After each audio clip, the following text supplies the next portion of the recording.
Nos critican que hablemos con los violentos. Hablar es una cosa, ser socios es otra. Yo hablo es para disminuir los muertos y los niños que reclutan y los cultivos de hoja de coca. Ese es mi objetivo, es decir, que haya menos muertos. Colombia amaneció en un punto de quiebre diplomático.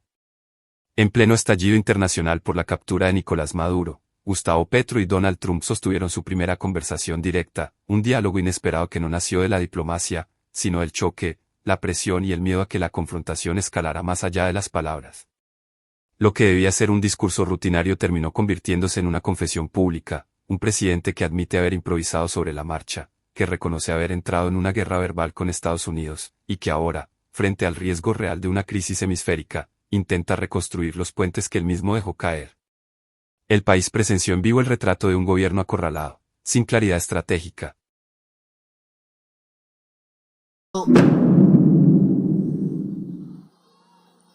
Hoy traía un discurso y tengo que dar otro. Eso no es fácil. El primer discurso era bastante duro. Porque es que yo sé de la guerra, entonces viví una parte en eso hace mucho, todo ha cambiado. Ya después de la amenaza verbal, si no somos prudentes, pues tendríamos un poco de gente en la calle hoy, en las costas y en las playas, por sí mismo dispuesta a defender el territorio de Colombia. Que era de lo que venía a hablar hoy. Entonces me tocó cambiar el discurso, porque en medio de la disputa verbal con Trump por redes, entonces me dijeron que no debía usar redes en una cosa de esas. Si estamos incomunicados, ¿qué más vamos a usar? La incomunicación con el gobierno Trump, desde el principio que se posesionado, yo hablé 4 veces con Biden, nunca hubo problemas. Esa incomunicación, tal como dijo Habermas, genera violencia real. Y Trump, después del debate en redes, tuvo otra versión. Y hoy hemos hablado por teléfono por primera vez desde que es presidente.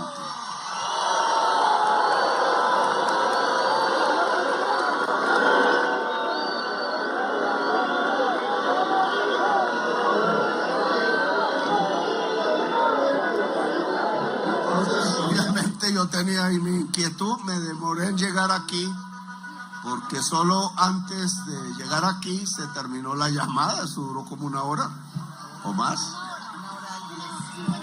Me dejó hablar, entonces yo traté de no hablar tanto, pero me quedé para arriba. Y en la conversación toqué 2 temas para no alargarme, le dije, y una solicitud. Se restablezcan las comunicaciones directas entre cancillerías y presidente. Eso pedí. Si no se dialoga, hay guerra. Nos lo ha enseñado la historia de Colombia, como hasta mi abuelo, nacido en San Pelayo, Córdoba, 1898. Hasta él lo sabía, si no se habla, pues nos fregamos, nos matamos entre nosotros mismos. Y lo que sucedió hoy, después de mucho tiempo, es que hablamos.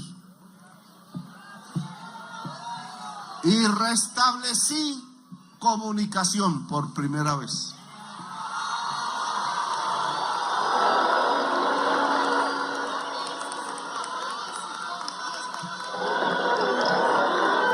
Entonces, ¿de qué hablé yo? De 2 cosas: Venezuela y el tema del narcotráfico.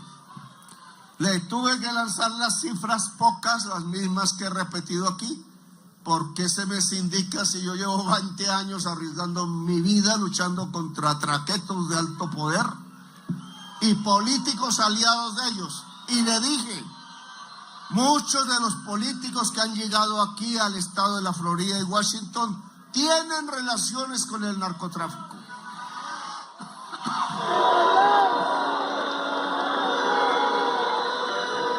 O si no, la llamada periodista que no ha perdido un solo día ni una sola hora.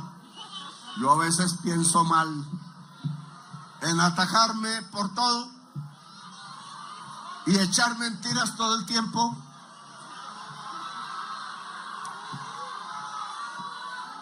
Pues ella sola, para dar un ejemplo, su familia política, uno lo asesinaron los paramilitares porque era paramilitar y asesino de verdad.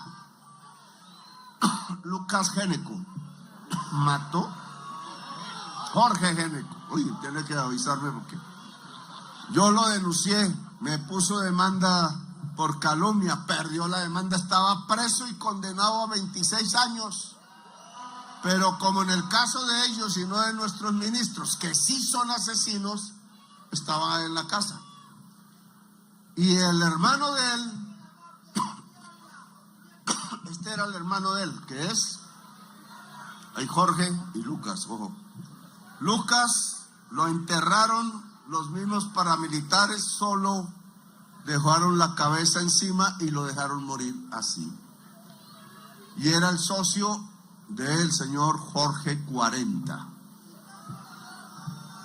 Bueno, no voy a seguir este ejemplo que me alargo, pero muchos de los que fueron allá buscaban violencia para que no fueran juzgados en Colombia, para detener el juicio sobre la parapolítica que lo han logrado, porque por eso echaron a mi ministro de Defensa, Iván Velázquez, de ser magistrado, para que no siguiera investigando, porque él siguió la investigación.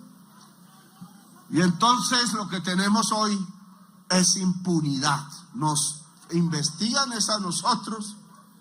Todavía contra mí no han podido encontrar nada, porque yo no me robo un peso del pueblo.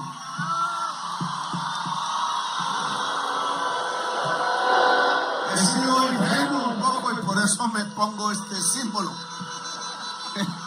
Porque sí me han metido los dedos en la boca, pero tampoco soy bobo. Ingenuo sí, bobo no. Le mostré los datos, le dije, el gobierno de Duque duplicó los sembrados, yo apenas van 10 y quiero que disminuyan. Le hablé que con Maduro habíamos cuadrado operaciones militares conjuntas, él allá, yo acá, en el Catatumbo. Le dije de los bombardeos, lamentables, porque iban contramandos que nunca estaban ahí en el momento de la bomba. Le dije cómo habían aumentado las incautaciones de droga a un punto que 1,000 toneladas el año pasado, llegaremos a 3,500 cuando termine. Nunca ningún gobierno, ni del mundo, ni de Colombia, ha logrado esa cantidad de cocaína, se lo conté, incautada.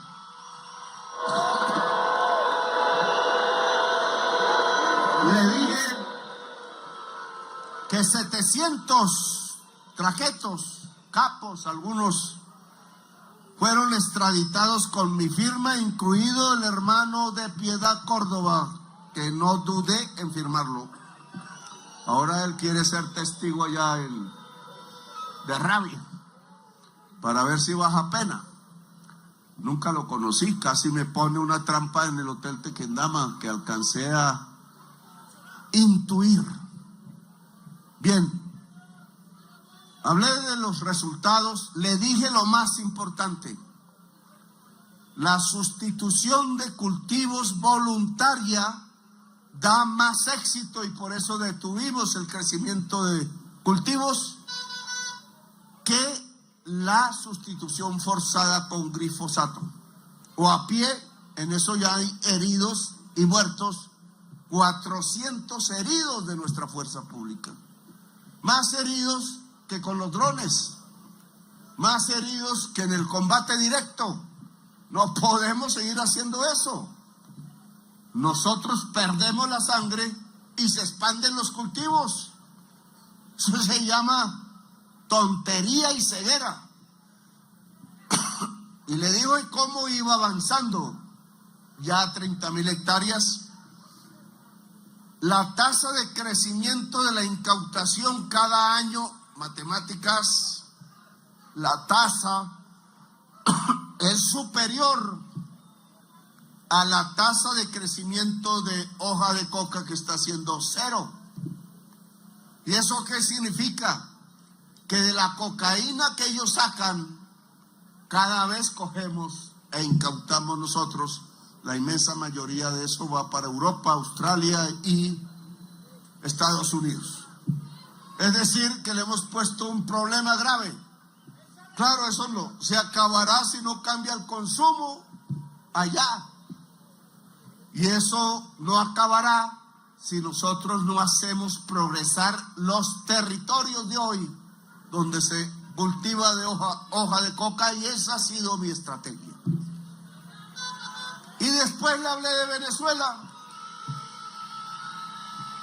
y le dije, yo le escribí a usted una carta, no sé si la leyó, alguien la pudo sacar, incluso en la Cancillería de Colombia, y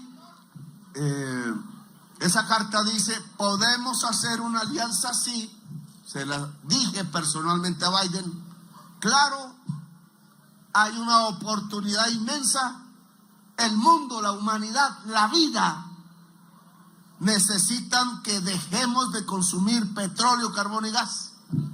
En un 75% es la responsable de la crisis climática.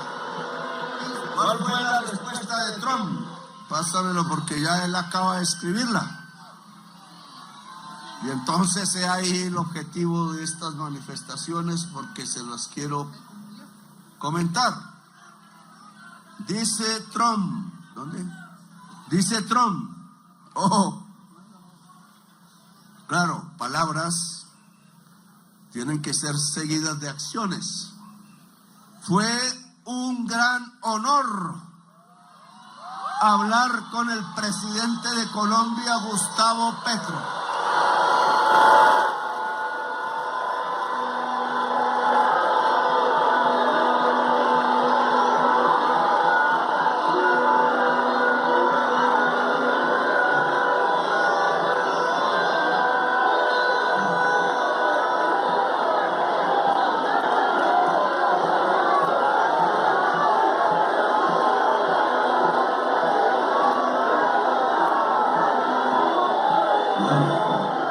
¿Quién me llamó? Bueno, yo fui invitado a hablar con él. Y no dije que no. Casi no llego en punto porque veníamos de afuera. Quien me llamó para explicar la situación de las drogas y otros desacuerdos que hemos tenido. Agradecí su llamada y su tono. Y espero reunirme con él próximamente.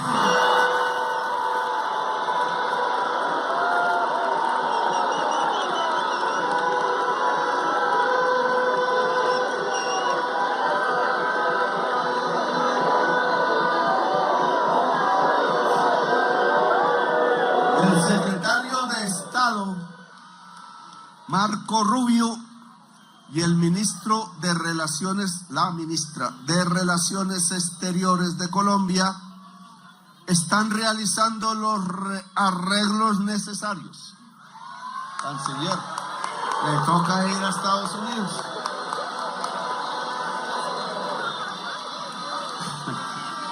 Se lleva un buen traductor.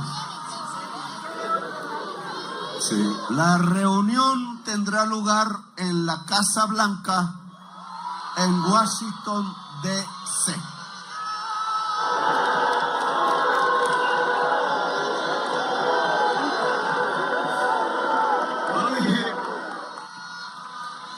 estrinos de fin de semana, de sábado y domingo.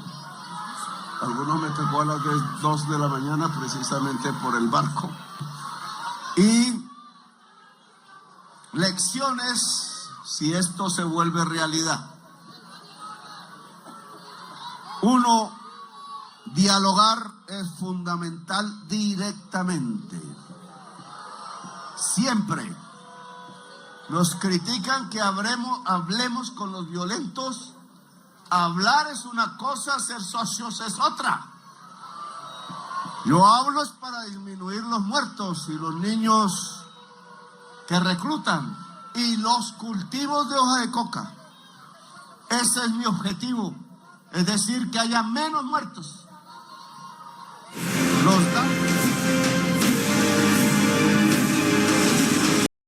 La llamada entre Petro y Trump no fue un gesto diplomático, fue un síntoma.